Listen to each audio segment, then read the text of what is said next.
أعوذ بالله من الشيطان الرجيم بسم الله الرحمن الرحيم وننزل من القرآن ما هو شفاء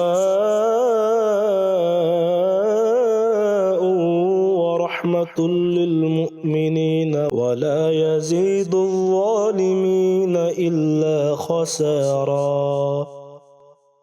بسم اللہ الرحمن الرحیم۔ السلام علیکم ورحمۃ اللہ وبرکاتہ۔ یہ جو وظیفہ مبارک عمل مبارک میں قرآن پاک کا بتانے لگا ہوں، یہ قرآنی وظیفہ ہے اور قرآن مجید اللہ تعالیٰ کی لاریب کتاب ہے، جس کے متعلق اللہ وحدہ لا شریک نے فرمایا الف لام میم ذالک الکتاب لا ریب فیہ،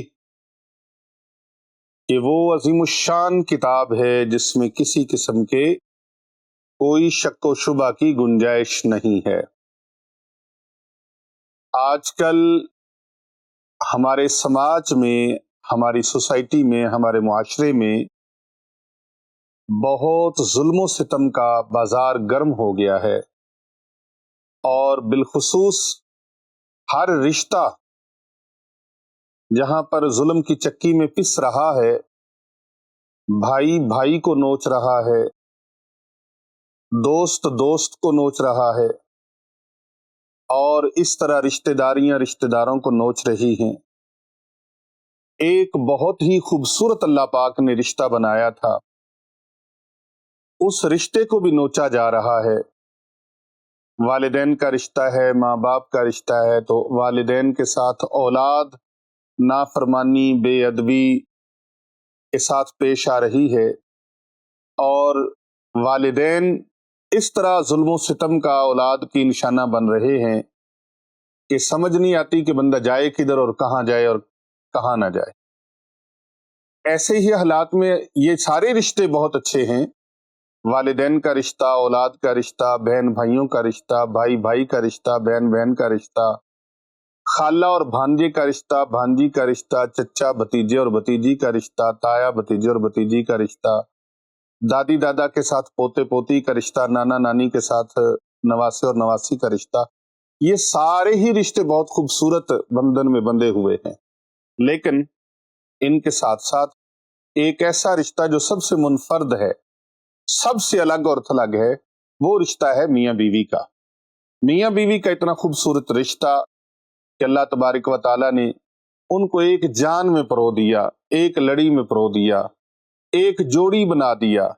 وہ اس کے لیے لباس ہے، وہ اس کے لیے لباس ہے، وہ اس کے لیے سکون کا ذریعہ ہے، وہ اس کے لیے سکون کا ذریعہ ہے۔ یعنی خامد بیوی کے لیے سکون کا باعث ہے، اور بیوی خامد کے لیے سکون کا باعث ہے۔ بیوی خامد کے لیے عزت کا باعث ہے، خامد بیوی کے لیے عزت کا باعث ہے۔ یہ اتنا خوبصورت رشتہ کہ اگر خامد اپنی بیوی کے منہ میں ایک لقمہ توڑ کر ڈالے تو اللہ کے پیارے محبوب صلی اللہ علیہ وآلہ وسلم فرماتے ہیں یہ بہترین صدقہ ہے جو خامد اپنی بیوی کو کھلاتا ہے، خامد اپنی بیوی کے اوپر خرچ کرے، بہترین صدقہ ہے۔ دو میاں بیوی جب اکٹھے بیٹھتے ہیں تو اللہ کو بہت پسند ہوتے ہیں۔ بہت خوبصورت یہ رشتے کی اللہ تبارک و تعالیٰ کے ہاں ایک مقبولیت ہے، لیکن اس خوبصورت بندھن کے اندر بند کر بھی، اس خوبصورت رشتہ ازدواج کے اندر منسلک ہو کر بھی بہت سارے ایسے لوگ ہیں جو پھر بھی ظلم و ستم کا نشانہ بنتے ہیں۔ کہیں تو بیوی خامد کی وجہ سے ذلت و رسوائی کا مجسمہ بنے نظر آتی ہے، تو کہیں خامد بیوی کی وجہ سے دنیا میں تماش بنا ہوا نظر آتا ہے، ایک تماشا اس کا لگ جاتا ہے۔ تو یہ دونوں طرفہ ہی سوچ و بچار سے کام لینا چاہیے۔ ہم کسی ایک رشتے کی طرفداری نہیں کر رہے، ہم ایک اپنی نیوٹرل بات کر رہے ہیں، کسی کو ہٹ نہیں کر رہے۔ اگر خامد بیوی کی نالائکیوں، ناچاکیوں اور اس کی ستم ظریفیوں سے پریشان ہے، یا بیوی خامد کی ستم ظریفیوں سے پریشان ہے، ان دونوں کے لیے یہ قرآنی وظیفہ مبارک میں لے کے آیا ہوں۔ یہ قرآنی وظیفہ مبارک اتنا شاندار، اتنا مجرب اور آزمودہ ہے اور با کمال ہے، با کرامت ہے. یہ وظیفہ مبارک اتنا سریع الاثر ہے اور اتنا تاثیر رکھنے والا ہے کہ یہ سیدھا تیر بہدف، مثل تیر بہدف ہے. وظیفہ مبارک قرآن مجید فرقان حمید کی سورہ یاسین مبارکہ کی آیت نمبر 11 ہے. اعوذ باللہ من الشیطان الرجیم، بسم اللہ الرحمن الرحیم. انما تنذر من اتبع الذکر وخشی الرحمن بالغیب فبشرہ بمغفرۃ واجر کریم. یہ آیت مبارکہ اور پھر دوسری آیت مبارکہ اس کے ساتھ ملانی ہے، آیت مبارکہ 20 اور 21 آیت مبارکہ. بسم اللہ الرحمن الرحیم. وجاء من اقصى المدینة رجل یسعی قال یا قوم اتبعوا المرسلین اتبعوا من لا يسألكم اجرا وهم مهتدون. من لا يسألكم اجرا وهم مهتدون. دوسری اور تیسری آیت مبارکہ یہ ہے. ان 3 آیات مبارکہ کو 11 مرتبہ پڑھنا ہے اور 11 مرتبہ سورۃ اخلاص پڑھنی ہے، جو کہ ہر مومن مسلمان کو آتی ہے. بسم اللہ الرحمن الرحیم. قل هو اللہ احد اللہ الصمد لم یلد ولم یولد ولم یکن لہ کفوا احد. 11 مرتبہ ان تینوں آیات کو اور سورہ اخلاص کو پڑھ کے پانی کے اوپر دم کرنا ہے. اور یہ پانی اگر خامد اس طرح کے ظلم و ستم کا نشانہ بن رہا ہے تو پھر وہ اپنی بیوی کو پلائے، اور اب اگر بیوی ظلم و ستم کا نشانہ بن رہی ہے تو بیوی اپنے خامد کو پلائے.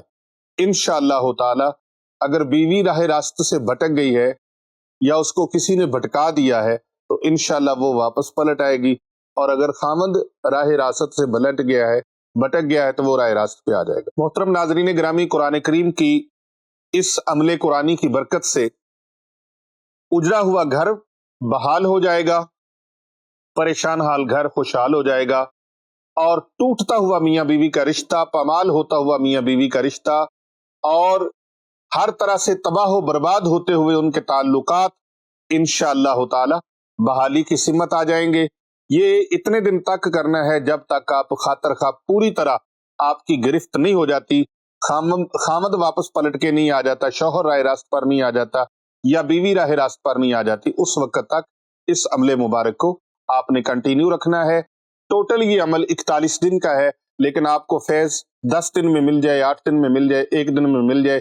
جتنی پاکیزگی اختیار کریں گے، باوضو ہو کے پاکیزہ ہو کر آپ اس عمل مبارک کو کریں گے. صبح و شام آپ نے کرنا ہے، فجر اور عشاء کی نماز کے بعد. وہ پانی پڑا ہوا جو ہوگا وہ اس کو پلانا ہے، کھانے میں مکس کر کے، میٹھے پانی میں، میٹھی چیزوں میں ڈال کے وہ پانی پلائیں، زیادہ اثر کرے گا. اور اسی طرح 11 بار صبح و شام اس کو کنٹینیو آپ رکھیں. انشاءاللہ تعالی بہت جلد اس کے ثمرات آپ پر ظاہر ہونے لگیں گے. محترم ناظرین گرامی قدر، آج کا یہ ہمارا وظیفہ مبارک تھا جو آپ کی سماعتوں کی نظر کیا ہے. اللہ تبارک و تعالیٰ سے دعا گو ہوں کہ اللہ تبارک و تعالیٰ اس کا فیض ہر مسلمان بہن بھائی جو پریشان ہیں ان کو پہنچائے. انہی لفظوں کے ساتھ مجھے دیجیے اجازت. پیر ابو نعمان آپ سے اجازت کا طلبگار ہے. السلام علیکم ورحمۃ اللہ وبرکاتہ.